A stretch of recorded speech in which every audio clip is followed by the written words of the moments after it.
The starting lineup was Kobe, LeBron, Chris Paul, Carmelo Anthony, and Tyson Chandler. Everyone else is an expert except the guy making the calls. 3 years ago, I never had any social media presence because I've had friends who received death threats, had people show up at their house. How do you still maintain an objective mindset? They don't like me as a person, but they will respect my decisions on the court. Part of my entrepreneurial coaching is money is always available. It's can you communicate the opportunities? The questions you ask yourself, either consciously or subconsciously, will dictate where you go. I'm obsessed with growth. Every day I want to get better, do more. It wasn't actually a game. The biggest thing I ever refereed, or the hardest thing, was actually the first time that I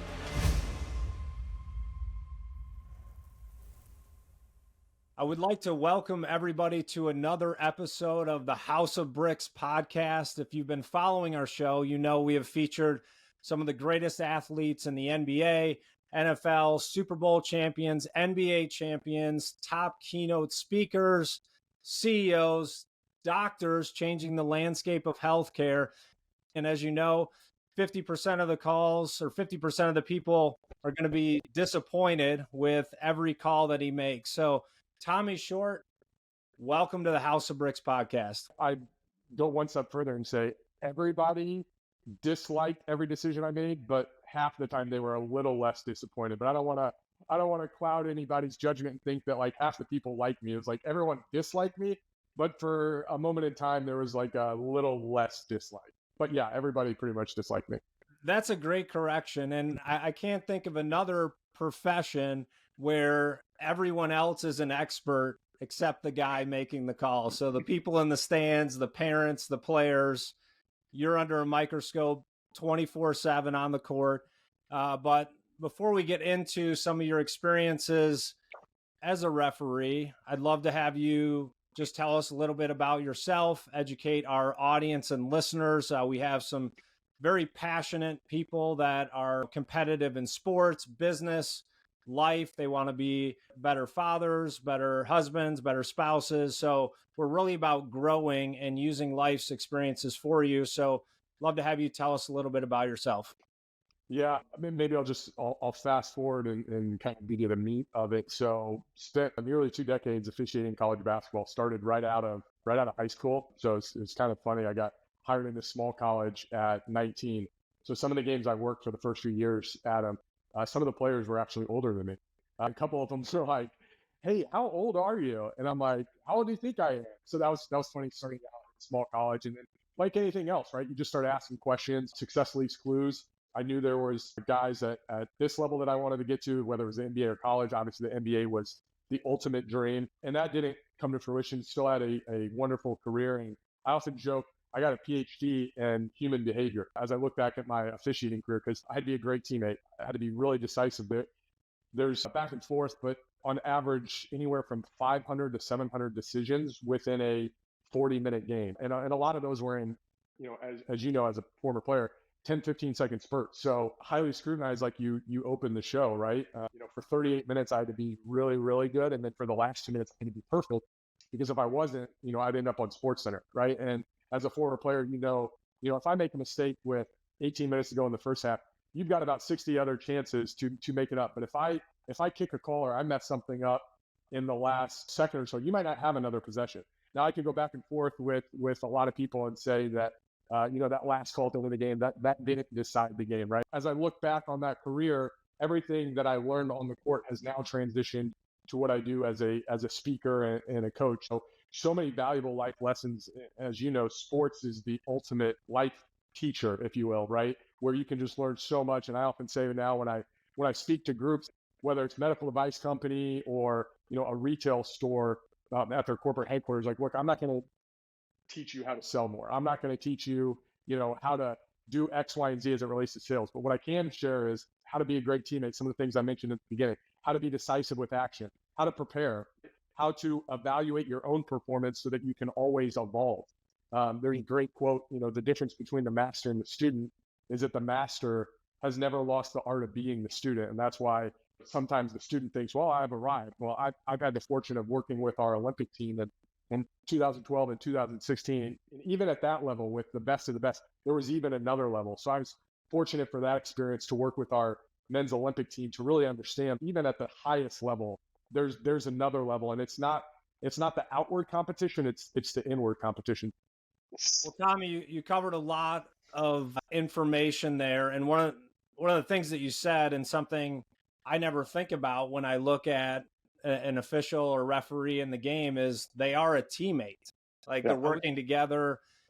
It seems like a singular role when you're observing the game. If you're watching the teams compete, and then a referee or an official is making a call, what were some of the things that you would do as an official to be a good teammate, and how did you guys work together? Yeah, so a little context for your listeners or viewers. So in basketball, I'll speak to basketball and then just compare it to football, right? Like the NFL and college, as far as football, that's the same crew. There's pros and cons to both. So you're with that crew, and you're going to be with that crew for the entirety of the season. Now that's for football. Basketball at any level in college and in the NBA as well, I could work with Adam, 3 times this year, and that might be the only time I see him. Or I could work with Adam, and I'll speak specific to the college Division One. The most I might have ever worked with someone in the season was 7 or 8, 9 games, maybe max. So there's some interesting dynamics, right? As a crew chief in basketball, so crew chief meaning I was assigned to be the quote unquote leader of that crew. So I'm going to handle everything before we get to the arena. I'm going to handle our pregame discussion of like, hey, here's our matchups, here's our coaches. Have you guys had these players? Things like that. No different than a scouting report that the teams might have as well, right? And then afterwards, at halftime, and then after the game, we're going to, maybe break down some plays, and then there's a pretty good chance that the three of us are all going different directions. Few things within that context of the game. There was a couple things. I'm a big believer in Adam. It's life, business, and sports. The questions you ask yourself, either consciously or subconsciously, will dictate where you go. So the last question I always ask myself as I walked out on the court is, how can I be the best teammate tonight? Right? So that takes care of everything. That was actually my question too in the off season. So if my main focus, right, is not about myself, it's about the two other guys. And frankly, there was times, and I'm sure some of my colleagues could say the same thing. There were times I worked with guys, I didn't really care for them as a person. Now I had to manage that situation, because I have to, whether I like them or not as an individual, that's my teammate for the next 2 hours. And those other two guys better be the only two people that want to see me succeed. So there's some interesting interpersonal dynamics within that. So as a leader in the off season and in the game, my question is, how can I be the best teammate? Well, if that's my question, I'm going to make sure that my fitness is in pristine shape so that I'm never out of position, so that in the event that maybe you, Adam, are out of position, well, if my fitness is at top level, maybe that gives me an extra second or two to get in position to help you on the court. How can I be the best teammate? I'm going to make sure that my nutrition is in tip-top shape so that my energy levels are always high. I'm going to make sure that I know the rules through and through. When I switched from wanting to be liked as an official, Adam, to wanting to be respected, it completely changed my body language, my presence, how I walked on the court. Unfortunately or fortunately, as officials, perception is reality.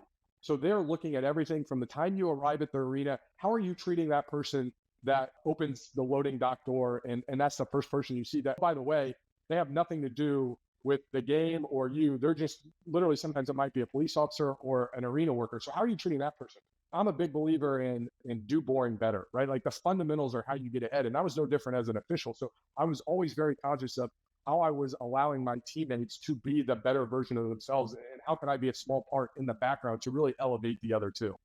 So if you think about our audience, we're really getting a behind the scenes look at what it means to be an official, the mental preparation. You said something I never really thought about, which is going into the game, you have your scouting report also, coaches' behaviors, players' behaviors. How do you still maintain an objective mindset going in to not let previous behavior dictate how you're officiating the game? Until you truly understand the individuals that you work with on a day in and day out basis, I think you're leaving your potential at a level that you're not going to be able to fully realize. Okay, so what do you mean by that, Tommy? I truly was getting frustrated as a younger official, not having as much experience, not understanding why coaches you could have a conversation with a coach like this outside of the season, and they could be a very jovial person and very engaging. But once you get on the court and the ball's tossed, it's like, it's a completely, you're like, who's the person? Who's this person? I remember this person. And so just out of frustration in here in Indy where I live, this is when Brad Stevens, I'll share a story with your audience. This was when Brad Stevens was still at Butler. And because of my close proximity, and this happens a lot in college, you'll go work some scrimmages and some stuff during the summer just to get the teams acclimated. I'm sure you probably saw that during your career as well. And I just went up to Brad and developed a pretty cordial working relationship. Not that, be very clear, we did not have a relationship, outside of basketball, but I just came to him one day after a scrimmage. I said, "Hey, Brad, help me understand to see the world through your eyes. Help me understand how right now you and I are having this very even keel conversation, and not just specifically you, but what happens when we throw the ball up?" And I won't go into the whole discussion, but it was basically like, do you understand what we go through? And I was like, I don't, right? So it's the recruiting of 18 to 22-year-olds. They have home and away games, whereas an official, all of our games are away. They've got media obligations. They've got their athletic director. They've got boosters. Now with NIL money, I mean, that's a completely other discussion. So once I understood how many things they had, we didn't even get into coaching yet, the main component, but they're basically a CEO. So once I understood that, what happened in the game was really at the shirt, right? And I think this is an important message, like for your audience. Like, they weren't yelling at Tommy Short, the person. It was the striped shirt. So when I was able to delineate the two, and there was clear buckets of Tommy the rep and then Tommy the person, completely changed it into the arena of understanding too, like, I'm not there to be liked, I'm there to be respected, and I'm okay if they don't like me as a person, but they will respect my decisions on the court. And so you mentioned kind of this interaction with Coach Stevens, and I'll skip ahead of my questioning a little bit here. So you don't have to name names, but I want you to share with us your craziest experience as an official, first with a coach, and then we'll transition into the fans, because that's a whole nother dynamic that you have to deal with. But tell us about your craziest interaction with a coach before, during, or after a game. Bob Huggins and Kobe. One of the things I did, Adam, in the later stages of my career, and it will lead into this, but I think this is a great takeaway, regardless of what your industry is. I started watching coaches' press conferences like 2 or 3 days before my game, because I want to understand where their frame of mind is. So going into this particular game, I knew that Bob Huggins didn't want to be there, right? Like, West Virginia is traveling to Youngstown. One of the stipulations in the contract was they're not going to play on campus. So they were playing in this off-site location that hadn't had a basketball game. It was like a 5,000 seat, like multi-purpose venue. Kind of older. So like, they hadn't had a basketball game there in a couple of years. So I already know, like, going in, he's not happy that he's playing this game. It's a week before. They're ranked in the top 25, but they're not really like hitting the stride he wants them to. And a couple players are like loafing on defense in practice and in game. So I come back on the other end, and it's like in a dead ball, and he's asking me something about a call across the court, right? Now, I couldn't do this with everyone, and I had to have a certain relationship, but I used it judiciously. And I let him go on, right? And then I made some reference to a player that he had mentioned in his press conference has been like loafing on defense. And so, and I don't remember the player's name. Let's say his name was Adam. And so he's talking to me about it. Hey, use a different name. Let's go with Brian. I play full court D. Come on. The press Virginia, as they're known, right? So he's asking me about a travel on the other team, right? So we come back down, and he asked me that. So what are my two options? I can argue with him and raise my voice, and now I'm just, I'm poking the bear at that point, right? Or I can just let him finish, understand where he's coming from. And I said, hey, you're probably right. Like, how's he going to argue with, yeah, I probably miss it. And then I went, hey, is Brian still kind of dogging it on defense, or has he figured out that that's really what's going to allow him to play more? You talk about just breaking the ice, and like, he's just in a dead laugh, and he kind of looks at me. He's like, how the hell do you know that? And I'm like, this game's not about blowing the whistle. And I just ran out, and he was like, he said something else that I'm not going to mention on here, but it's like little things like that, right? Now, I couldn't do that 20 times a game. At some point, he's going to be like, hey, what'd you think about that call? And I've got to answer. But to be able to understand the people you're working with, and to be able to understand what's going through their mind, and what are they thinking about, what are they worried about, like, that just completely elevated me in his mind, because he's like, I didn't come over there to argue. I didn't come over there to puff my chest and ego and like, hey, I didn't miss that, right? I'm human in an imperfect game played by humans, so I'm going to miss some calls, right? And you've got that ability as an official to come up to a coach. Now, you can only say it about once a game, but hey, I missed it. You're right. I'll get better. Yeah, so it's really good what you're sharing. And again, like this is all new for me. Like unless you're in the profession of being an official or refereeing, you don't really think about the preparation that goes into it. So you think how that translates to the business world. If you're in a toxic environment or you're going into a meeting with a CEO, doing your homework really impresses people. I would read CEO's annual reports. I would go, hey, you talked about this as one of your goals. How are we going to accomplish that together? So doing your homework, the preparation. And I love the fact that the referees are talking trash too. Like you don't really see that. Sometimes you'll see them dialoguing with a player or a coach. And I love what you're sharing here. This is all new for me. So you did name drop someone else that I'd love to talk about, Kobe Bryant. So until he passed away, like I really never understood his obsession, with the process, the game, the amount of work and preparation that he did. Of course, his God-given talent and a body built for basketball, but there's a lot of other guys that have that same genetic makeup, but his obsession with the process was really inspiring to me. And I caution our audience because the more you get into Kobe Bryant, guys like that, or Tiger Woods or Michael Jordan, you'll start to think like that. So like even this morning, it's 3:15 a.m. My kids didn't have school today. They had friends over, whatever. I wake up at 3:15 and I'm like, all right, Kobe would just get up and go into the office. So I got up. I'm like standing outside of the gym at 3:55, waiting for the doors to open. So be careful what you wish for in the obsession and passion for what you're doing. But I really do love what I'm doing and feel like I'm doing what God created me to do, which is to inspire entrepreneurs and encourage them on their business journey. So all that to say, tell us as much as you can about Kobe Bryant and how that can apply to business life. Yeah. So one of the things, and I'm with you, Adam, I guess I look back, I wouldn't say regret, but knowing what I know now, I would have engaged with Kobe a little bit more about the mindset piece. And just for a little context, there's never in NBA college, there's never interaction between player and referee off season or during the season. It's like we travel separate, we get there separate.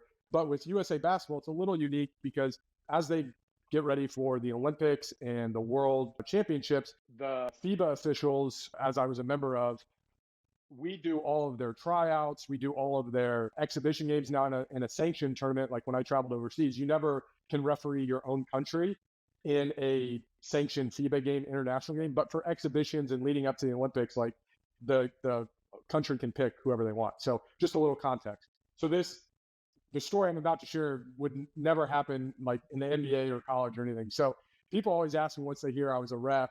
Well, I'll ask you, Adam, like, what do you think the first question is when people hear I'm a ref? Like, what do you think the first question that they ask me is? Are you crazy? Yeah, that's probably like the second or third question. But the first question is always like, what's the biggest game you ever refereed, right? And I understand that now. And so I think my answer always surprises people. And I'm like, you're probably going to be surprised by my answer because it wasn't actually a game. The biggest thing I ever refereed or the hardest thing was actually the first time that I worked an inter-squad scrimmage of our men's Olympic basketball team in 2012. And so the story there is because I believe part of your question was like, is there a crazy story or something you want to share? There's only one time in my career that the whistle has ever fallen out of my mouth during a practice, a scrimmage, an exhibition, or a real game. And it was the situation, the story I'm about to tell you. So that team, for some of your listeners, 2012, not even debatable, behind the 92 Olympic team, it will be the best assembled in our lifetime for sure in the next 40 or 50 years. So the starting lineup was Kobe, LeBron, Chris Paul, Carmelo Anthony, and Tyson Chandler. That was a starting five. And then the backup, the second five was, and this is when they were all teammates at OKC, Durant, Westbrook, Harden, Darren Williams, and Blake Griffin got hurt in Vegas the week before. So they brought in Anthony Davis who was just the number 1 draft pick, but he's never played with NBA guys. All right. And then Kevin Love and Andre Iguodala. So those are the 12 guys for 3 hours, closed media, just us.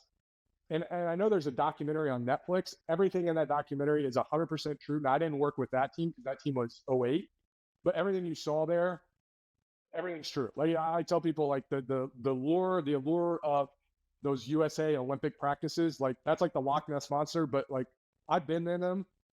Everything you've heard and more is true. So anyway, the situation is, Anthony, we're doing situational play. So like 4 seconds on the shot clock, blue team gets it, white team gets it, right? And we're running different plays, out of bounds, baseline, out of bounds, free throw line extended, right? So there's one play, Anthony Davis is coming off an elbow screen and he catches it in kind of the low mid post, kind of below the free throw line. And he's going to go in for a wide open 2-hand dunk. Okay. Kobe comes off Westbrook because he and Westbrook are guarding each other. He comes off Westbrook and 2-hand shoves Anthony Davis.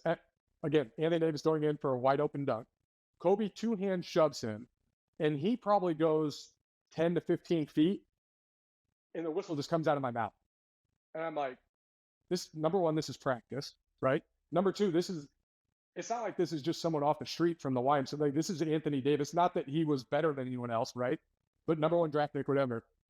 Now, I'm not going to repeat what Kobe said, but he completely undressed Anthony Davis, the coaches. Practice was stopped. He undressed his team. And the moral of the story was he took, and I had always heard this, but seeing it firsthand, he took practice way more serious than the game. And that's why that practice was so, like, mentally exhausting because of him and the standard that he was holding these. I mean, there's arguably 6, 7, 8 Hall of Famer, future Hall of Famers on that team. And he was at another level. Like you had mentioned, like they all had the body. And I think that's table stakes, especially at that level. You start to see a little bit of separation with the craft and the shooting and some of the stuff he was doing after practice. And then up here is where you really start to see the biggest separation. And for your listeners, I'm pointing to my mind. And so that really just showed me and opened my eyes at it. And there was 6 or 7 specific stories from that first practice, my first interaction, where I could write a book on just that practice of like so many applications to the real world. And as I look back in June, I think it was June or July of 2012, that completely changed the trajectory of my career because I started to look at things completely. That's where the whole do boring better, my personal motto and philosophy came from. That's the same year that I didn't get hired into the NBA. And so taking that experience and looking at it from a different perspective, but that was the first time where I'm like, oh my gosh, he stopped practice. He's pushed this guy 15 feet where in a real game, I wouldn't have even had to go to the monitor to review. It would have been like automatic ejection. So that really opened my eyes. One other quick story I'll share from that practice. So we get done with this 3-hour practice and now they go open the doors and let the media come in. And the other 11 guys go off and do their own thing. Some are getting stretched, some are doing interviews. And again, to remind your listeners, we never travel with the team. USA Basketball is a little bit different. So I asked one of the managers after we, get done with practice. I'm like, hey, how long are we going to be here? Right. Like I have the day off now. I'm in DC. The game's not until tomorrow night. Like I just want to like get out, see things and enjoy the city. And he's like, oh, we're not leaving until Kobe makes 300 shots. And I'm like, makes or just shoots? And he's like, no, makes. And for the next 45 minutes, everything he did on the right side with his right hand, he did on the left side with his left hand, and vice versa. And Mike Hopkins, for any of your listeners who are basketball fans, he was the longtime assistant to Jim Boeheim at Syracuse. He's now at Washington. He was the tallest, most athletic. So this is probably, 11 years ago. I don't know how old he was at the time, but he's just drenched in sweat. And Kobe's cussing him out because he's not taking it. He doesn't think he's taking it as serious as Kobe is. And Kobe's now undressing. And I'm like, this guy is this is another level. So those are the two that stand out. There was so many others. So we could do it's funny you say that about practice because I've had some previous guests that I've known, played in the NBA. One of my buddies came up to visit me in Detroit. I was like, you have to come watch my son in his hockey game. He's like, I don't want to see his game. I want to see his practice.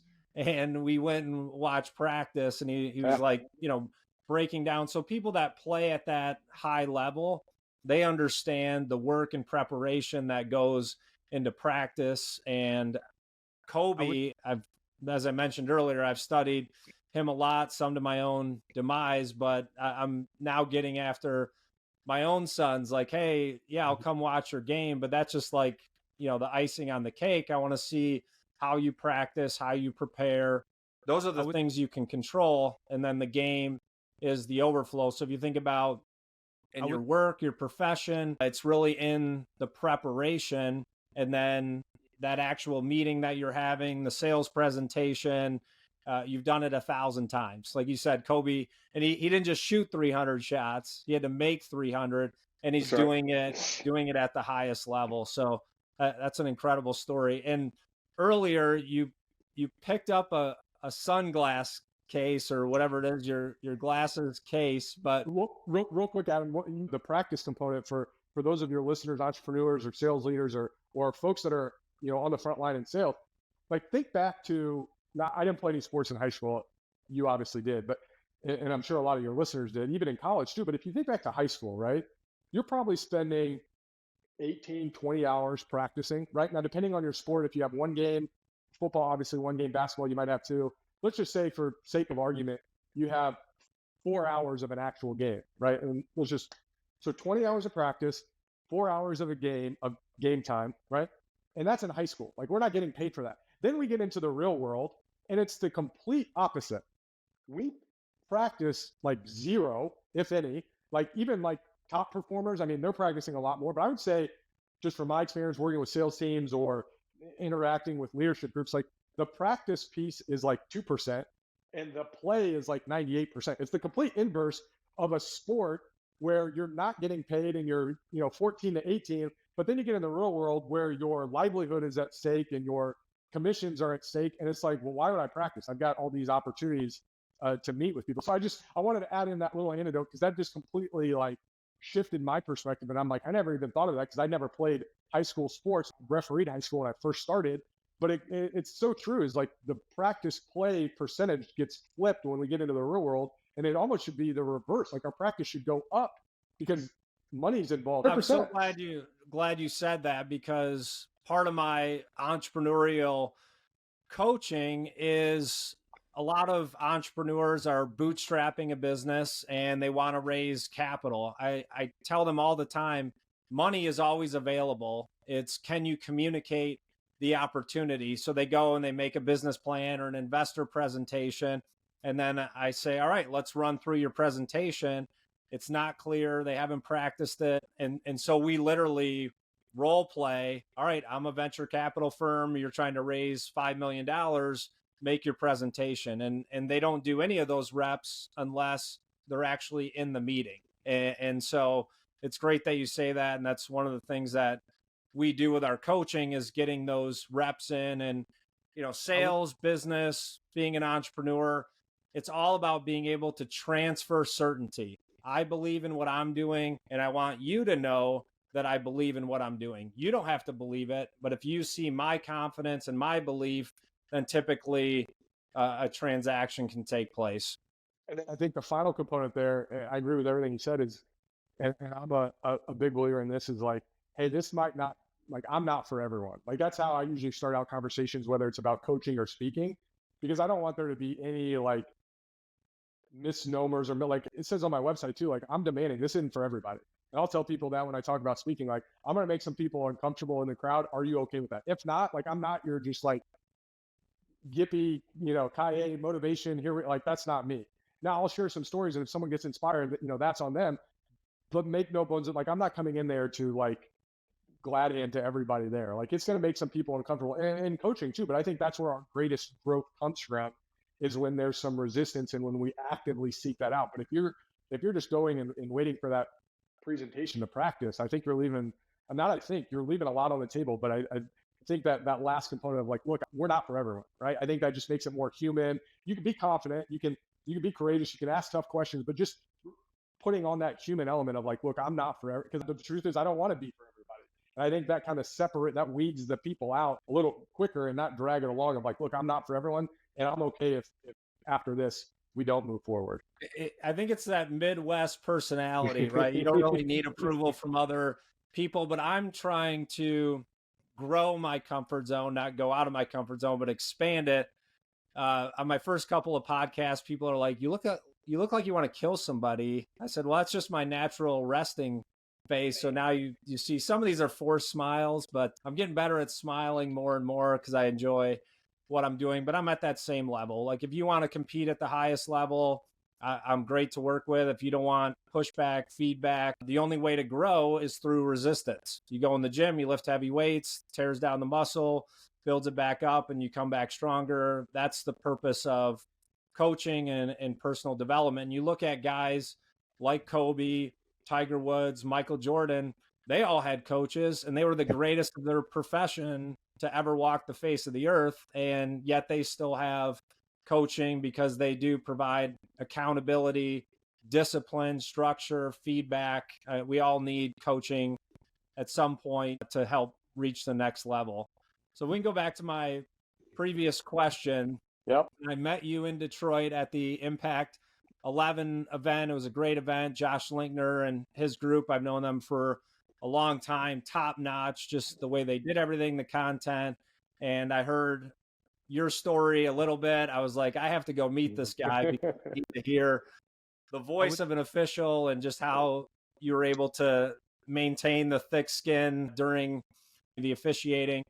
And so I walk up to you and we start talking, and then I was like, all right, let's just exchange phone numbers. And you're like, I don't have a phone. Now I've gone through things like this before, and my kids will tell you, I'll get on I listen to a podcast about how your smartphone is causing ADD and the blue lights or all the stuff that goes with it. So I'll listen to a podcast and then I'm like, all right, we're all trading in our iPhones. And I come back with flip phones, and then it lasts about 24 hours trying to text like with the actual buttons A, C, and they're like, this is a joke. So you and I meet, you hand me this card, which I thought it was your business card. I just like, all right, yeah, this is cool. Like, no, I don't have a phone. So I put it in my pocket, but you had some QR code, I think, that I could scan from it to get your contact information. But please tell us what you're doing right now with your phone and why.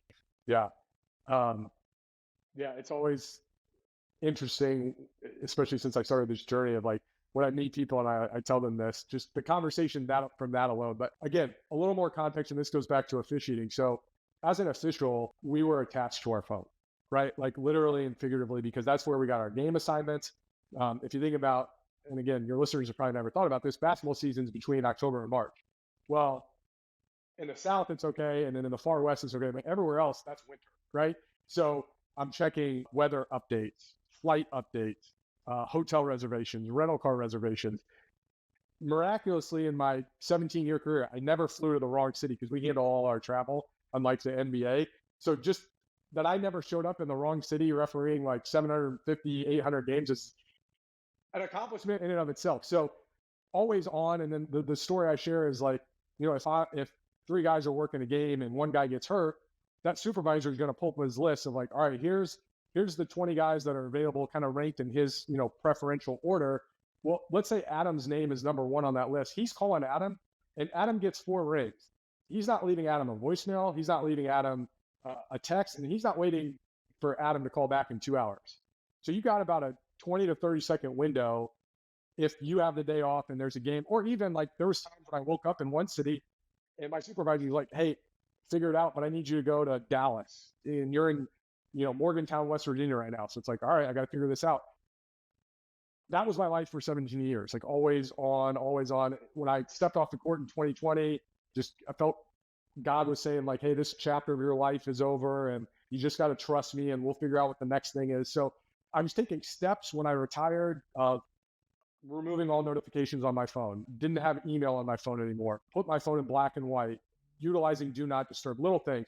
And then on June 14th of this year, about almost 3-4 months ago, I had a rule that I've incorporated since I came off the court after many sleepless nights of just laying in hotel beds and replaying plays. What would have happened if I was in this position? Did I handle that conversation with the coach correctly? How could I have been a better teammate to my partner? Like just sitting there replaying. So I made this rule when I retired, like if you don't fall asleep within 5 minutes, you get up, you leave the bedroom, and you either go read a book or you write and journal. So couldn't fall asleep. And as I look back on it, I heard God say that, hey, what if you gave your phone up for a year? And I'm like, that's the dumbest thing I've ever heard of. And so I'm like wrestling with this, and it had to have been like 5 or 10 minutes. And I'm like, I got to go downstairs. And that's the gift and the curse of being an entrepreneur and having your home office in your house, is that I've got a whiteboard right here out of sight. But I just came down here for like 2 or 3 hours. Now, I didn't tell my wife I was going to do it for about 3 weeks or so, because I really wanted to think through logistically. We've got 2 young girls. How is this going to work? Right. And so fast forward, I just decided, hey, you know what? Yeah, this is a little crazy. Right. But what could come out of it on the other side of it? Right. So I turned it off on August 5th. It's in my closet. I've got, like I said, I've got 2 young girls. So the only time I will turn it on is if, God forbid, there's an actual emergency, not like a upset stomach, but like a broken leg or blood. Is kind of like the 2 reasons. Otherwise, like when I met you in Detroit, like I don't travel with it as like a backup plan. Like my faith's in God. Like, God forbid if I'm in an accident, like it is what it is. And to some people, they're like, they can't fathom that. But where there's a lack of, or where worry is present, all that means is there's a lack of faith. So for me, it was like, all right, I'm going to put this aside. Probably not the best thing to do or the most advantageous, year 2 of the business, trying to grow my speaking and coaching business, a lot tougher with a phone. So yeah, it's been a wild ride. Today's day 69, a ton of insights. I've written more in 69 days of my life than I have in 39 years, which is kind of wild to think about. Well, you mentioned your faith in God, and that's one of the pillars of the House of Bricks too, is just, faith, and having that as really why we're doing what we're doing, obviously to be a great father, great leader, but, really glorifying God in everything that we do and how we do it. So one of the things you said, right, there's only 2 belief systems. There's faith and there's fear, and they both require faith. You have to have faith to be afraid, because you're believing in a fear-based mindset and belief system, or you can have faith in using, like we talk about, life's experiences are like bricks, and you can either view everything as a positive and lay those bricks down and build a strong foundation in your business life. Every opportunity is an opportunity for growth, or you can carry those bricks with you, and it's, hey, I messed up yesterday. Hey, I can't, what's going to happen tomorrow? But it's really living in the present. Our last guest, a 19-year-old hockey player for University of Minnesota, first-round draft pick, but his whole message, and this was incredible coming from a 19-year-old, he's like, I live in the present, and he's chasing this dream of playing in the NHL, but every day he's trying to control what he can control, not worrying about yesterday and not focused on tomorrow, but it's living in the present. I want to ask you, is there anything you can share with our listeners of how you would process mistakes on the court? Like you said, 2 minutes left in the game, you don't make a call, or you do make a call, it's the wrong call. Is there anything practical that they could apply in business and life of how to process what some people would view as failure? Failure is an F word for us, so everything's an opportunity to grow. Are there things that you did practically that is something they could translate into business? A lot of times when I work with successful entrepreneurs or executives and they want to start doing things, I'm like, hold on. We're not going to add anything to your schedule, to your calendar, to what you're doing. Like, we're going to start taking stuff away. Like, here's the stuff we need to stop doing. So that's number 1. And then number 2, I would always say, you can dictate the trajectory of your success in your ability to overcome little losses. So like in a game, it would be, I didn't like how I handled that conversation with a coach. I didn't have a poker face when my teammate missed a call. I didn't have a poker face when I missed a call. I didn't like how I handled that interaction with a player. But your ability, those are all little losses in the grand scheme of life and within the game. But your ability to overcome those, and the faster you can overcome a little loss, is going to set you up for success. Well, 2 things. One, I'm kind of laughing because your kids are 2 and 4, and I have 3 teenagers, 3 teenage boys and a 10-year-old son. And I'm laughing because it sounds very similar to our household. I'm obsessed with growth. Every day I want to get better, do more, And of course, I want to bring my family with me. So we have a group family text, How Strong, where every day it's getting lit up with, hey, how can we be better? Here's things to focus on. So interested to see the end result, especially now teenagers, you kind of get to the age like, yeah, I know more than your parents do, but I know they're all good seeds being planted. And the other thing I wanted to comment on, that what you shared definitely translates into the business world, because a lot of times when you're making a presentation, your mistakes stick out more to you than the people that you're presenting to. So having some sort of reset, pick up your pen, adjust your shirt, restate what you said correctly, then move the conversation forward, go back to your last point if you didn't make one. Clearly, those are all little things that you can do. It's in a game. You're making a sales presentation. There's a beginning and an end. Don't give up in the second quarter and put your head down and think that it's over. There's always time to recover. And again, everyone makes mistakes, and they stand out more to you than they would to anybody else. So as we look to wrap up this show, this has been incredible, enlightening for me. Heard about Kobe Bryant, life as an official. I am going to ask you one more question. So other than the best game that you officiated, have you ever had your life threatened as an official? No, never did. You know, just in the world we live in today, like up until 3 years ago, I never had any social media presence, because I've had friends who received death threats, you know, had people show up at their house. Like, I mean, and now that's only going to get elevated with gambling, right? Like, I always used to say to my parents and now wife, like, at a game, like, never say you're with me, right? Like, never say you're with the official, because you just don't know. Like, someone could make an offhand comment, but then, you know, a call I make takes it from a 10-point game to an 8-point game, and they just lost $5,000, right? So that was the world we live in. I never had social media. I started it when I started my company. Don't enjoy it. I'm actually working with a team right now to completely, like, because I see benefits of it. I don't want any part of it. I don't want to.